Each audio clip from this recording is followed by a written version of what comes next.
closer to the end of the presentation. And in terms of the certificate of attendance, it will be sent to you. So you will get the certificate of attendance. We will post the link and the QR code is to the link itself, and you will receive that after 4 business days from today. And for the slides and the video recording, you will receive that within 2 business days. So it will be sent to your email. If you do not find it in your inbox, please check your junk or spam mail. And just a little bit about ECT. ECT is an engineering specialist with industry-driven programs, which basically gives us the world-class accredited education that we offer, and that's all made possible by our lectures, instructors, as well as the unique delivery model that we offer. And with regards to the event conduct, just follow my instructions so we have a seamless presentation. And today's topic will be presented to you by Dr. Abdur Shalan, and he is the Industrial Automation Program Leader. And today's topic will be the impact of industrial automation based off a case study. And if you don't mind, sir, could you please take control and you can begin with the presentation. Thank you. Amazing. Thank you, Como. Good morning, afternoon, evening, everyone. Thank you for joining this webinar. Definitely appreciate your time and getting out of your day in order to attend such a thing. So to start with, we'll tell you a little bit about myself. So my name is Abdur Shalan. I am the program leader for industrial automation undergraduate and postgraduate programs at the ECT. I oversee the entirety of the program, and I teach several industrial automation related modules as well on the program. My background is starting from the bachelor degree in mechatronics engineering towards a master's in engineering management and a PhD in advanced maintenance practices and automation systems. I did hold a few different duties before joining the ACT. So I was a program leader for electrical engineering at University of Sunderland and the Masters of Engineering Design. Supervised multiple PhD, MSc undergraduate projects, did hold multiple consultancy jobs during my employment, which included various industries related to the manufacturing industry, whether it is oil and gas, food industry, automotive industry, etc. So today's topic is going to be a little bit about what is industrial automation and its applications, and how could it really have an impact on our assets, and how can we make use of our old assets in general. So to start with, we really have to start from somewhere. So to know where industrial automation came from, we have to really get back to the industrial revolutions. So industrial revolutions in general, these started from the 1800s. And before that, when we look at it, everything was made by using manpower and man's skills. Like how you can see here, we have the blacksmith that he is hitting on hot sheets of metal in order to shape it to whatever that is. So it can be a sword, it can be some home product to be used in whatever it is. And that was the case since the pharaohs. So for thousands of years, this was the main way of how can we manufacture and make things, using our own power in order to drive the tools and using our skills in order to shape it and make good products. All of this changed in the 1780s when the first industrial revolution came around. And that first revolution, basically, it was all about how can we replace the manpower by an external power source. And that was the introduction of steam engines. So the steam engines was a revolutionary application or a revolutionary introduction to industry. And you would see that it had applications everywhere, like how you can see here in this picture. We have a steam train. So we started to be able to go from point A to point B without using a horse anymore. And now we started to have a train. And this is a device now that is not using our legs or a horse or whatever that is, an animal to take us from point A to B. Within the manufacturing industry, we started to see steam engines driving all the different machineries at factories. So typically, if you went to any of the science museums, like the one in London, you would see that they have the old steam engines and how each factory had that one big massive steam engine that was providing power to all the different parts of the factory. So that was a revolution, and that was a really big advancement in industry. That didn't help in only one way of industry, rather than like how you can see here, it did actually as well help with logistics. So you start to see that, well, it's now much more easier to go from point A to point B and much more quicker. I don't have to ride a horse in order to go from one city to another anymore, rather than I have a train. I don't have to have a sailing boat to take me from one continent to another. Now I have a steam power ship that can take me from A to B. So logistics improved dramatically, and things developed. And as an impact of this, you can start to see that the old way of any manufacturer having their customer base just around where they are started to expand. So me as a manufacturer of whatever that is, like the blacksmith that we just seen, I'm now not just making products for my own city or town, rather than now I can ship or I can send these products to different towns, different cities, countries, continents. So the customer base increased dramatically.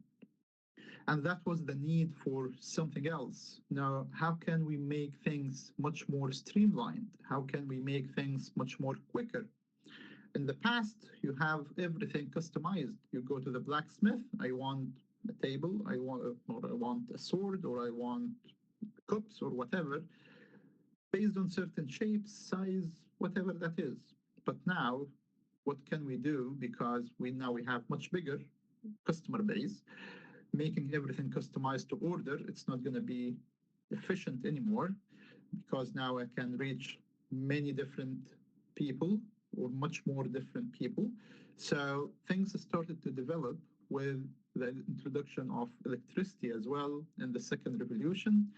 And the second revolution really is highlighted by production lines.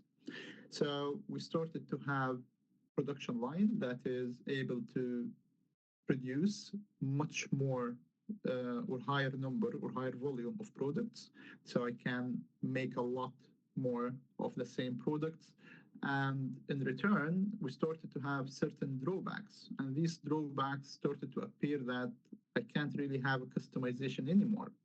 Like how we can see with the picture, this was from the 1950s, the Ford Model T car that was introduced. It's the exact same car, it's the same thing, same color, same shape, same everything.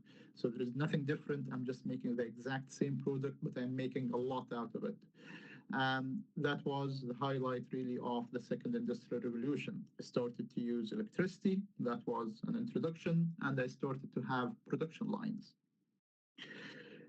With the introduction of electricity as well, we started to look into things that can help us to make our production lines much more efficient. And that was the introduction of relays. So in a very easy way, when we talk about a relay, we are talking about a device, and that device is a switch or an automatic switch, like the light switch that you have at home. But instead of you using your finger to flick the switch, it is using an electrical signal to flick that switch or the internal switch out of it. So think about it of two circuits on top of each other. It is using an electric circuit to switch another main electric circuit.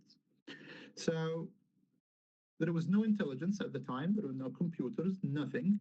So the only way to control such a production line was through a relay room. And this is a picture of the typical relay room that used to exist at all manufacturing sites. You can see that it is quite complicated. It has many relays, hundreds of relays, all connected together. And the whole idea is we need to create a sequence of operation. We need to create the sequence of each step of our manufacturing process, and we want to make this automated. How can we make that automated? Basically, through that relay room that you can see in front of you. With such complexity, you start to think what can go wrong or what if anything went wrong? Well, it is going to be quite difficult if one of these relays is broken and you want to identify which one is broken and you want to replace it. What if you wanted to adjust your operation or the sequence of operations to adapt to maybe a new model? Well, you have to do a lot of changes to this relay room and to adjust the timings, etc., in order to or to include different steps in between in order to adapt that production line to a newer model. Because, well, you have a production line like that one for the Ford Model T, but this is not going to be only forever for the Ford Model T. You want to make another model. You want to introduce a new car, and this car might have slight changes, and you want to adapt your production line to this. So it was quite a nightmare in order to do or to carry out such adjustments. All of this was solved at the 1960s with the third industrial revolutions. We started to have our first computer, and that was a revolutionary introduction of intelligence. With the introduction of computers, we started to have the introduction of industrial computers as well, and this is what it's called PLC, or programmable logic controllers. So the PLC, in a very basic way, it is an industrial device that has a microcontroller inside, which is a smaller version of the microprocessor that you have at your laptop, your PC, or your mobile phone. And mainly its functionality, it's about sequence management. You want to control the sequence of operation of the different tasks that any products has to go through. So that was a new revolution. And like how you can see here, this is an example of a PLC. This is an Allen Bradley Micro 850 PLC. And that PLC is just a box, and inside that box, it is a rigid box. Inside that box is going to be the brain, the controller, that is able of controlling controlling the sequence of operation based on a program you as a user will write into it. You can see at the top hand side, typically one side of another, the top hand side for that Allen Bradley version, this is designated for all the different inputs that you might have for your system.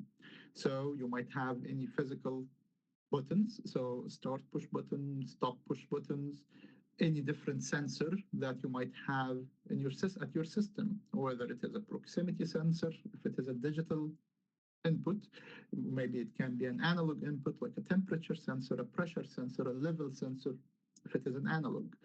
So from one side, you can connect all the different inputs to it. Think about it as you, as a human, what you have many different inputs and many different, or couple of outputs. So your inputs would be your eyes. These are your inputs to the surrounding world. You can see things. You can see if it is daylight or if it is nighttime. You can hear things. You can smell things. You can sense stuff. All of these are different inputs to your own brain. And your brain is the controller. This is what processes everything. And based on this, your brain is going to react, or you're going to decide what to do with your hands or legs. So you can approach different things, pick something up, know if it is light or dark, etc. And in this photo, what you see the other side of this PLC. So one side, the top side, was designated to any input that you might have. And from the output side, you can have connections to everything that you want to control within your factory or production line. You can control a fan, a motor, a light, a contactor, whatever that is, or directional control valve. If you have a pneumatic hydraulic system, whatever that is, it is going to be designated as an output, and you can control it based on the logic and based on the inputs criteria. If that sensor did pick up anything, you might want to turn on a motor or turn off a fan or turn on a light, whatever that is.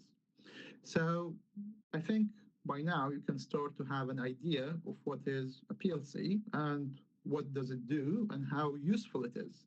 And you can see that this small device now replaced that entirety of the control room. You don't have to have all of these different loops of relays in order to make a sequence of operation. Rather than you can have a PLC with different input and output cards that can expand the number of inputs and outputs and their types that you might have at your factory, and you write a program of instruction in order to control it. And if you want to do any changes, you just have to adjust the sequence, where the programming sequence, and you can change the connections of or add more devices, take off devices, whatever you want to do. So that was quite a revolution in industrial automation, and this was the engine behind industrial automation. And actually, this is what is getting used until now. After this, you start to see that there is Industry 4. We are not going to get into Industry 4, and now we have Industry 5 as well. But in general, you are talking about advancements in such automation systems. You can look into connectivity between different devices. You can look into AI. You can look into machine learning. You can look into cyber-physical systems, robotics, cobots, etc. But this is not the core or the focus of our topic today. Our topic today, it's all about hydraulic presses and obsolete, let's say, old assets that we might have at our factories, and what we want to make use of it. If you are a factory owner or working at a facility and you have a machine from the 80s, for example, what you want to do, you want to modernize these machines. So you might look into, well, I want to get rid of this machine and I want to get a newer one with more capabilities and more options and stuff that I can do with it. So it is more of useful information or useful capabilities that I can integrate or use at my factory. So to start with, just give an introduction of what is a hydraulic press. So it is a machine that uses pressurized fluid, typically oil, in order to generate and transmit compressive force through piston cylinder arrangements. It has different shapes and different sizes, like how you can see here. And it is mainly using the Pascal law, like how you would see with the car jack that you might have, or whenever you take your car to the mechanic and the car is elevating, it's the same Pascal law that it is getting used. You can see here we have a range of different types and shapes, but in general you can have it from as small as a desk or table sized press machine manually towards hundreds of tons of capacity or types of presses, like how you can see at the one on the right here. So in order to break such a hydraulic presses into different generations, we have 4 main different generations of hydraulic presses. First generation, like how that small one you can see here, it is a manually operated, just has mechanical valve control, basic pressure relief valve, and mainly relying on the human or the operator in order to switch the operations or to start the press operation or the depressing operation. And then you have the second generation, which is the electrohydraulic system that is mainly relying on relay logic. So it doesn't have any intelligence, it doesn't have any computing devices or whatsoever, rather than it is still using electromechanical systems, so relay rooms, limit switches, and solenoid valves in order to enable the automation of the process. And this is mainly semi-automated or called semi-automated presses. And then you have the third generation, and this is the PLC controlled hydraulic presses. So they are using the PLC, like the one that we just spoke about, in order to control the operation and the sequence of operation of such a press. And then the last generation is the fourth generation, which is the smart hydraulic press. And smart hydraulic press will indicate that you are able to connect and talk to other machines. One thing worth mentioning, when that first PLC came around in the 60s and towards recently, really towards the early 2000s, we had a PLC that is totally isolated from connection to any other devices. So it doesn't have Ethernet connection or whatsoever. And mainly, if you wanted to connect it to something else, it is going to be hardwired.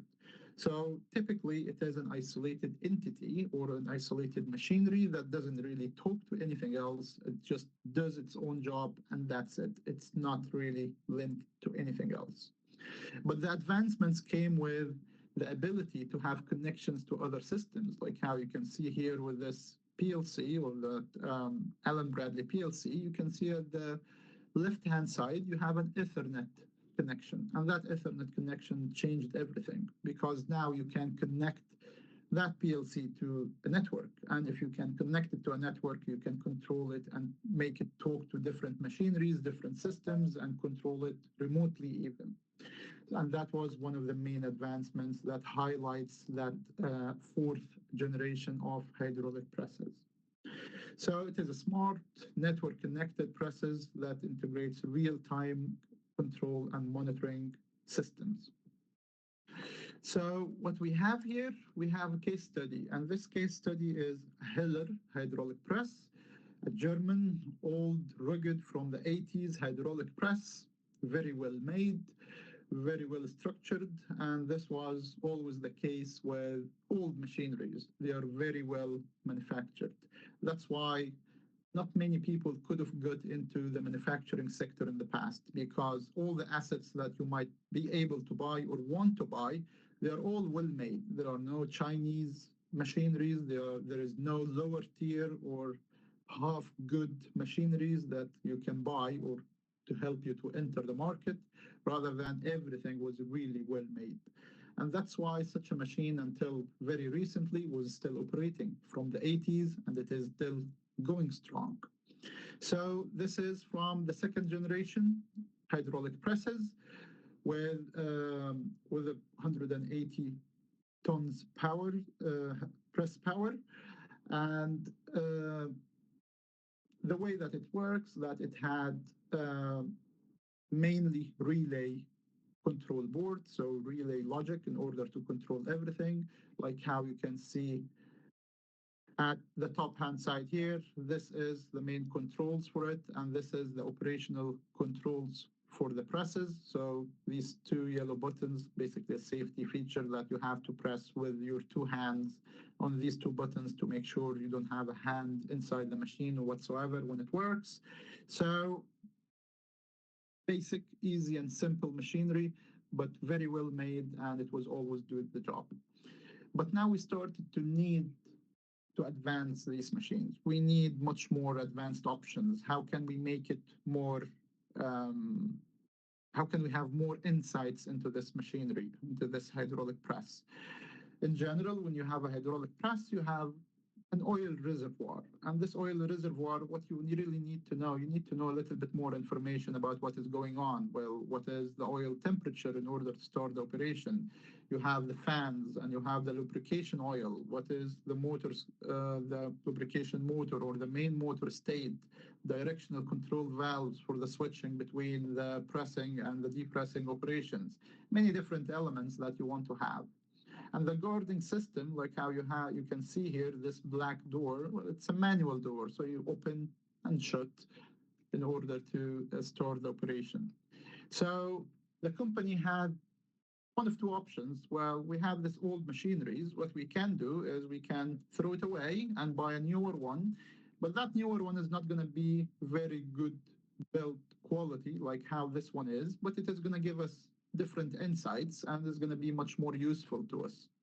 Or the other option is to modernize this machinery. And this was the path that we took in order to modernize or in order to go on with this hydraulic press. So we decided, well, let's modernize such a machinery or this press and make it and include all the different information or technologies that is going to make it exactly like how we have with modern machineries or recently manufactured hydraulic presses. So what we did, we went through different stages. So stage one, we started to look into the machine specs and to study this hydraulic press to find out what are the different elements of it. A hydraulic press typically would have a mechanical, electrical, hydraulic, and control elements. And we needed to know what these are in order to be able to have a good understanding of what this machine is made of, what are the different components that the machine have, what are the different criteria, if it is good or bad parts, if anything needs to change, if there is any catastrophic issue with it that is going to prevent us from modernizing such a machinery. So first we studied the machine, we started to know everything about it. And then we started to look into each of these different elements. So mechanical wise, we started to inspect the chassis of this hydraulic press because hydraulic presses can go through different modes of usage or different ways of getting operated. And this can affect its operation and its quality. So you might have cracks within the machine's chassis. And this is a core issue that if you've started to have this, so it's better not to go forward with anything. We started to look into the ram condition. So the ram is that cylinder that goes up and down in order to carry out the press operations. So ram condition and motion, and we started to look into all the different associated components with it and if it is in a good condition or not. And we're going to get down into the pure requirements and see how this was important. We started to look into the electrical components. As we said, we have the main motors, we have pumps, we have lubrication pumps, we have the fans, we have all the different sensors and switches. And we started to look into their specs because this is going to help us later on into the design of our control system. We started to look into their integrity, if they are working how they should, all the wiring requirements, and what do we need really for them to work how they should, and what do we need to know about them in order to be able to construct our modern control system. We started to look into our hydraulic system, so the fluid condition, the DCVs or the directional control valves conditions, all the connection lines, if they are good, bad, they need replacements, etc. And what is the actual operating or operation sequence of this hydraulic press. And then we moved into the control systems. So based on all of these mechanical, electrical, and hydraulic elements and components and studies, we started to formulate the needs or what do we actually want to know in order to get all the automation systems requirements correctly. If you have a PLC, so the PLC in general, well, let's make it as a very basic rule. So it has input sides and output sides like how we just seen earlier in here. So one side you have inputs, one side you have output. But all the devices that you might have, you have these devices with different power requirements. So you might have 0 to 10 voltage DC devices, like different sensors. You might have 4 to 20 milliamps devices, DC. You might have 0 to 220 voltage AC. You might have 0 to 380 voltage AC voltages, single phase, three phase, all of these different combinations exists at one machinery. But the PLC just gives you a 24 voltage DC signal. And based on this, you have to build the other layer or another layer of components, which could be relays, which could be contactors, which could be whatever that matches the power requirements or the switching requirements for all the different devices that you might have within your machinery.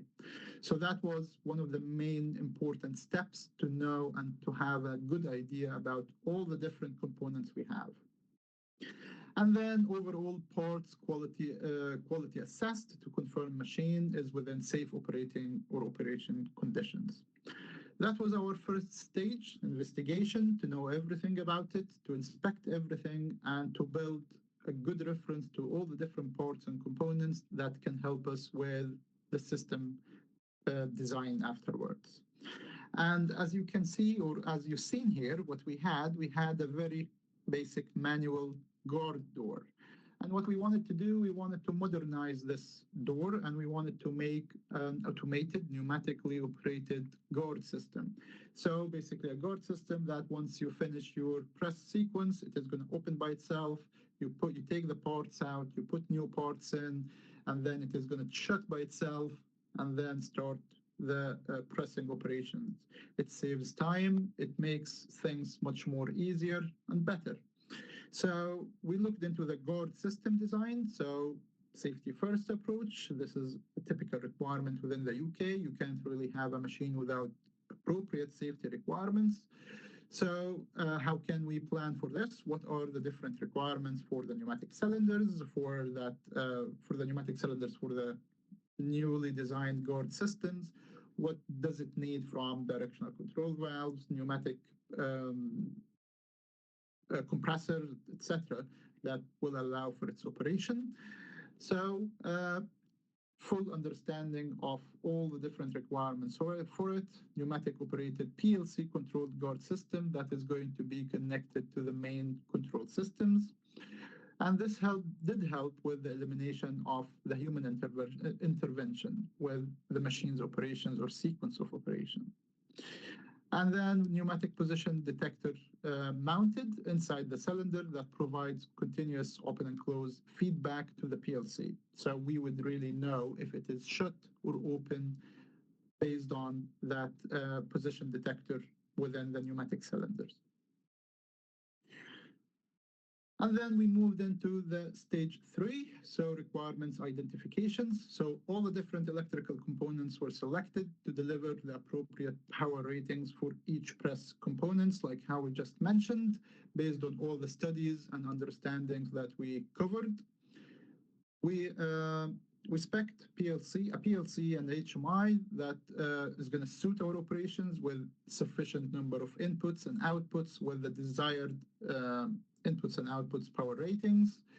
We made sure that we are using OPC, or the PLC is capable of using OPC UA communication protocol. A quick thing about communications and communication protocols. So think about the communication protocol as a language. So when the first PLC came around, which was Cruiset, and we're not going to get into the history of it, but companies in general, like Siemens, for example, they came up with their own way of their PLCs talking to each other, and that was Profibus back in the time. That was developed and became Profinet using Ethernet. Alan Bradley came up with Modbus and TCP/IP, and we started to have differentiation between the different devices. And that was really a bottleneck because, well, if you don't have the same brand of a PLC, well, you can't talk to each other. Think about, you can speak English, someone else can speak Chinese, someone else can speak Spanish. So you can't really communicate together. So it's either all of you can speak the same language or not. And that was one of the issues with the third revolution, and the fourth industrial revolution came with a unified protocol called OPC-UA, and this was agreed between all the different PLC manufacturers that in addition to their own protocols or the language that they talk or speak, they will be able to speak in OPC-UA as well, so any different brand of PLC can talk to each other. And that was a really good application that enabled different brands and different machineries to talk to each other. So we made sure to spec our PLC with the ability to speak OPC-UA. So by this stage, we came to the stage 3 and moved into the stage 4, which is the monitoring tools. So one of the main things that we wanted to know is we wanted to monitor the condition of the different components of our machineries. So we want to monitor the temperature of the oil, for example. We want to monitor the pressure. We want to know really what is going on within our machineries.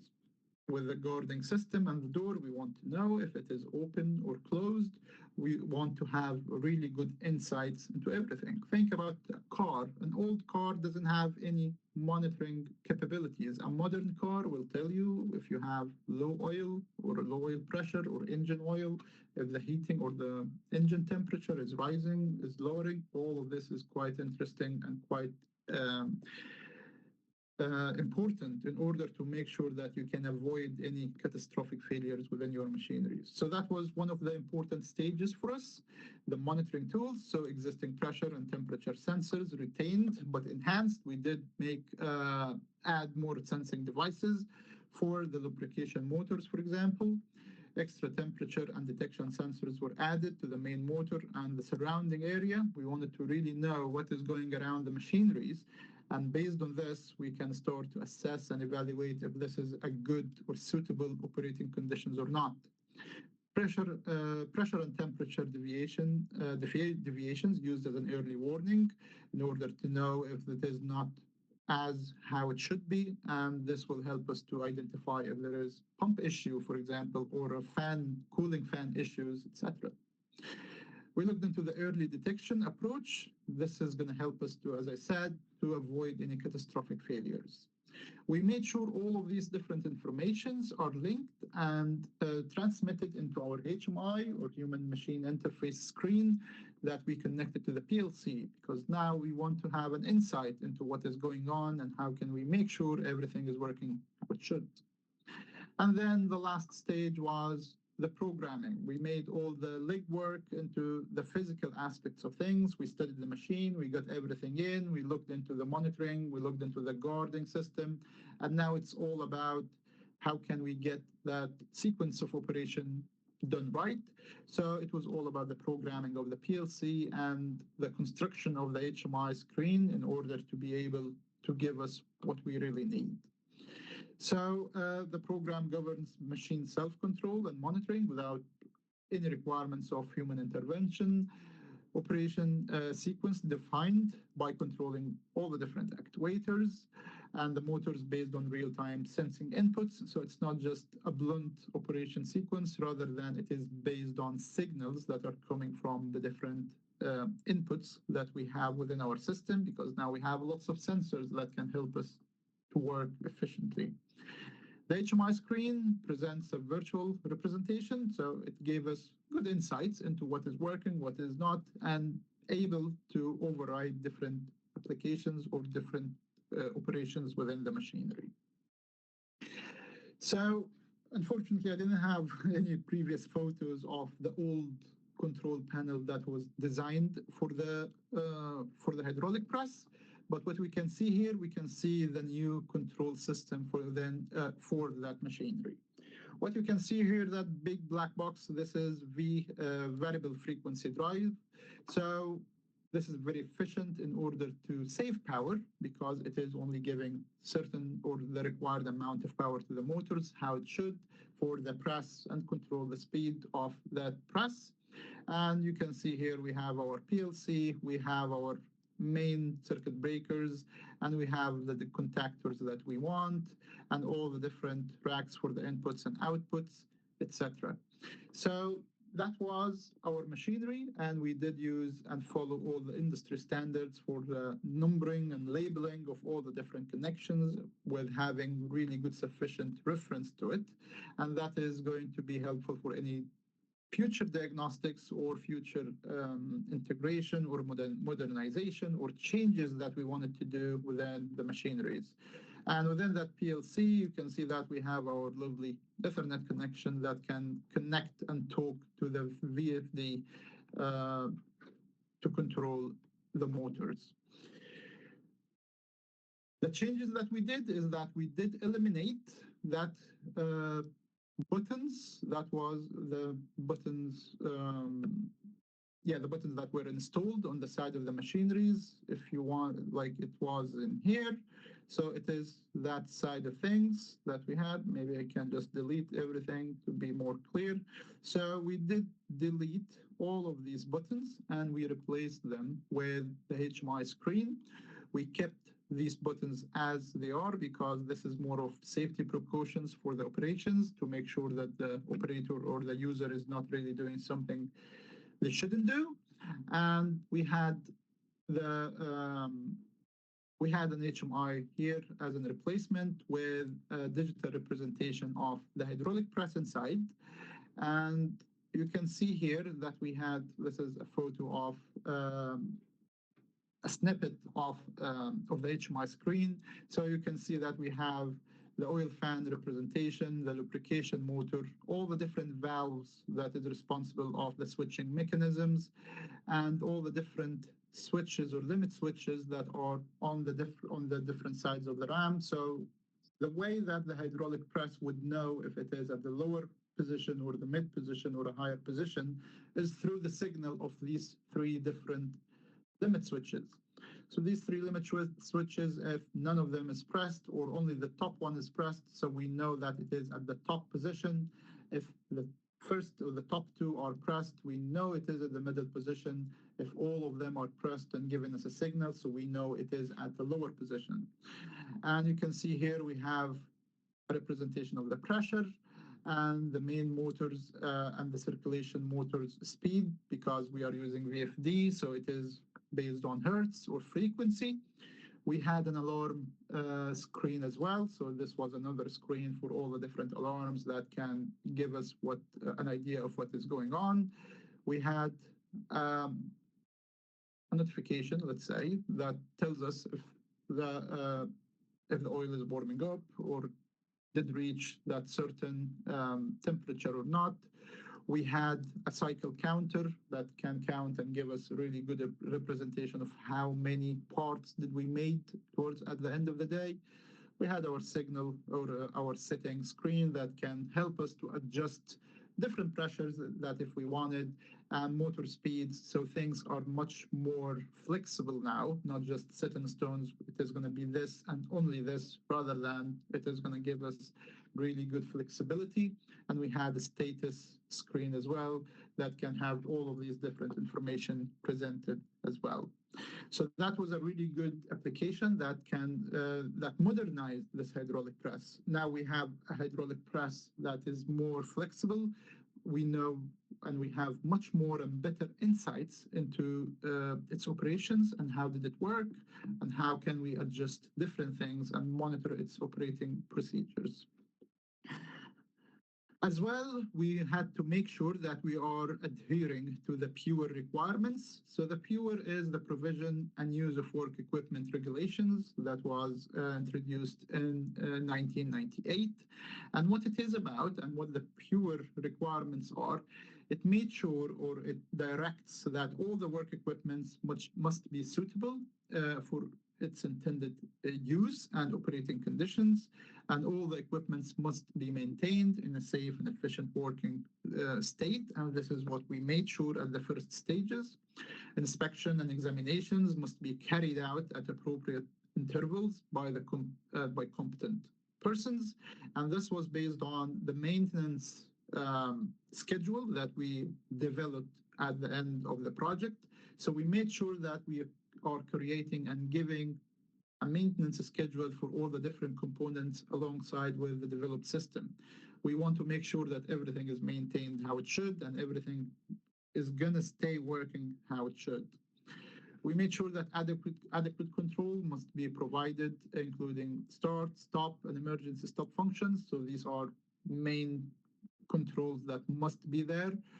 Equipments must be fitted with appropriate guarding to prevent access to the dangerous parts, like how we did with that guarding system that we developed. Operators and maintenance staff must receive sufficient information, instructions, and training, and that was through the references and the documents that we developed with the system as well. So with the system, we gave a wiring diagram, the software program, how can you interact and how can you maintain different parts. We developed SOPs, standard operating procedures, in order to be able to be used as a reference for anyone that is using the machine or doing anyone new that is using the equipment. So all of these are the different requirements that PURE help us to identify and help us or instruct us to make sure that they are there. Things might go wrong, but if you don't have any of these PURE requirements in place, you can be subjected to court cases and to compensations, and things can go really sideways. But if you have everything in place, like all of the pure requirements done how they should, everyone was trained how it should, the system is safe how it should, everything was tested and made sure that it is working how it should. If anything went wrong, because things would go wrong all the time, you know that you are in the safe side of things. And that mistake was that person pure mistake. And that person knew the right way of doing things, but that person decided not to follow these steps. So to look into that impact of the developed system on Pure, so the PLC controlled guard door. This is basically a tick box for our system safety, automated emergency system, and interlock logic embedded within the PLC program. Not sure if it is showing in here or not clearly, but if you can see here, these red relays, these are safety relays. And these safety relays are required to be within any machineries to make sure that this machine is safe from anything that might occur instantly. If you had a power surge or if you had anything goes wrong within the machine, so these safety relays are going to kick in, make sure that the machine is stopped and not going to continue its operations. We made sure that we are using OPC-UA communication, as I mentioned earlier, and this was for the future development of an IoT system to connect everything like what you've seen on that HMI screen to a remote control and monitoring system, so you can have that ability to either connect to different systems, but our goal was to have a connection to a much higher level IoT communications. Continuous sensors monitoring of the pressure, temperature, and the guard door status ensure that the deviations are detected and acted upon promptly. And all the HMI screen is giving you, really good real-time idea and details about whatever is going on. Adjustable alarm threshold, and as I said, this is going to help, and this was very helpful in knowing what to do and when, and if you want to change criteria and change parameters, again, that was the flexibility that we did and included within that machine. Knowledge transfer program, which was through the development of all the different documentations and the training for every operating and maintenance staff to be very aware of what is going on, what this new system is about, how to maintain it, how to operate it, was developed and delivered to the company as well. What's next? We are looking into future factories and the smart factories. So what we have and still have it, we hear about all the new technologies and all of these new things and trends, but we still working based on old systems and systems that are not integrated and rugged system that is really difficult to adjust or change. So we're looking into how can we make flexible workstations, how can we make things connected and improve the connections between different systems and make everything much more agile and much more flexible in order to be able to work efficiently. And as I said, we're not going to get into Industry 4 and the future factory, rather than it is going to be maybe for another topic, for a different webinar. But in general, we are looking into technology integration, flexibility in operation. And if you want to see some flexibility, start to look into the automotive industry, start to look into how different brands, for example, like BMW, are having hundreds of different new models. So in the past, they only had, 2 or 3 models, maybe 3 series, 5 series, 7 series, and that was it. But now you have all the different series, 1, 2, 3, 4, 5, 6, 7, 8, and X1, X2, 3, up to X7, X8 as well. How they are able to do this. In the past old model, each series was designated a factory. This factory for the 3 series, this factory for the 5 series. So in order to make a new model, well, it's going to be very difficult. But with the integration of technology and the flexibility of operations, you started to see all of these different new models, because now a single factory can make 10 different models. It doesn't matter, because it has that communication. It has this layer of flexibility between the different machineries. So I don't know if you went or work at any automotive factory. If you go now, instead of that Ford Model T, the earlier photo I showed you, you would see 3, 5 different models lined up and coming after each other with all of their different components in place. Everything is arranged how it should, and all of them are coming out of the same production line. Different colors, different trims, different models. Everything is coming from the same production line. And that is the factory of tomorrow. And that is why these big companies like BMW, Mercedes, now they are able to create and do all of these different models, because they can produce it from the same factories they have. They don't have to build a new factory for a newer model like how it was before, but now things are much more flexible.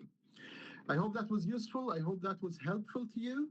I hope that gave you an idea that not every old machine is a bad machine, and you can really improve them. Old machineries, as they always say, old is gold, and it is always worth giving them another shot. And this can be through something not very complicated. I would say that it is fairly straightforward. If you follow the different steps of investigation, identification, and integration, and you can really save a lot of money and still use a very good, well-built machineries from older ages. And that was it. Thank you so much for attending today. I hope that was useful. Please, if you have any questions, fire up. We have 5 minutes left to go. And that would be it. Thank you. Thank you so much, Dr. Shalan. That was insightful, and I'm sure our attendees can agree to that. So we do have some time now to just go over a few questions, and I believe we do have a question. And Abdulaziz Mohammed asked, can you please share further interesting case studies for automation replacements and modifications? Yeah, definitely. I think this is something that we can look into. We have actually something in mind, maybe for a future case study related to the oil and gas industry. And that was about subsea cables manufacturing equipment, and how did we do a lot of changes to modernize such a machinery. So yeah, that's absolutely fine, Abdulaziz. We can look into this. We can have something interesting later on. Great. For the Milson, so about the SCADA and DCS, well, when you look at the both system, it's all about being flexible and being the flexibility of integrating different systems together. And that is when you look into your different applications, really. So if you looked into transportation, for example, so what you have the different. If you would know that all the different trains, for example, or metro, wherever you live, all of this is controlled using DCS systems. And it is all about the flexibility of how can we integrate different things and be able to have not a centralized system, rather than we can have different nodes that works as the central control of our systems. Think about SCADA as the one God for your system. So it is one room, a SCADA system that controls everything. DCS, now you started to subcontract this power or this management to different areas. So not everything is controlled at one place, rather than one place is going to be controlling X and Y, another control is going to be controlling Z and N and whatever, and all of them still talk to each other. So different management. Instead of having one big boss, you have different bosses, and each boss is taking care of different areas. That even made sense to me, and I'm not an engineer, so thanks for that. And then I'm sure we can have time for 2 more questions. But while you guys are still thinking of your questions, we do have upcoming courses. So our master's program is starting literally in a few days. So in June, and then thereafter we've got our bachelor programs. So each engineering course has got industrial automation and electrical. So similar with our masters as well. And the next one would be September for our bachelors and February again. So the masters also got an intake for October. You can go and check out our website for information regarding those courses, or alternatively, you can submit an inquiry and I'll probably reach out to you and discuss the course that you may be interested in. Sorry, Kumo, please take control of the slides.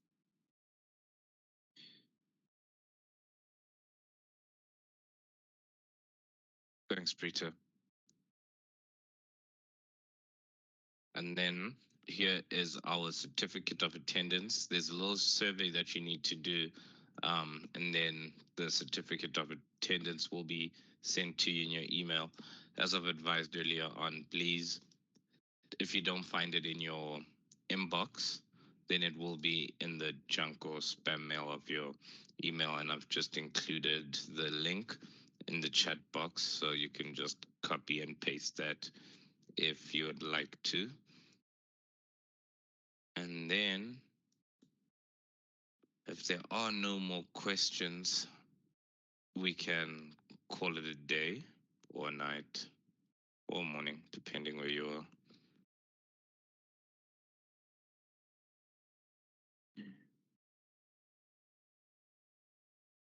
So we do have courses, short courses, professional certificates of competency in various engineering fields. So you can go on our website and check out our professional certificates of competency. So those are 3-month courses. So you can just go and check which one best meets your interest.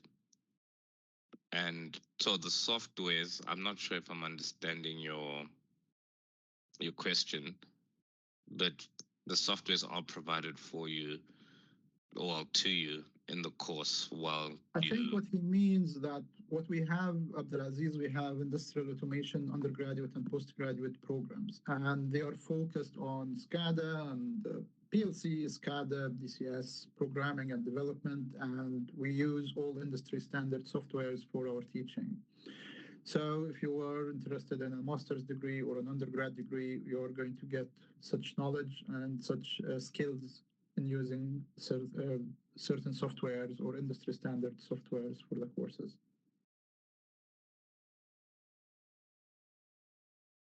I hope that helped. Sholan. No problem.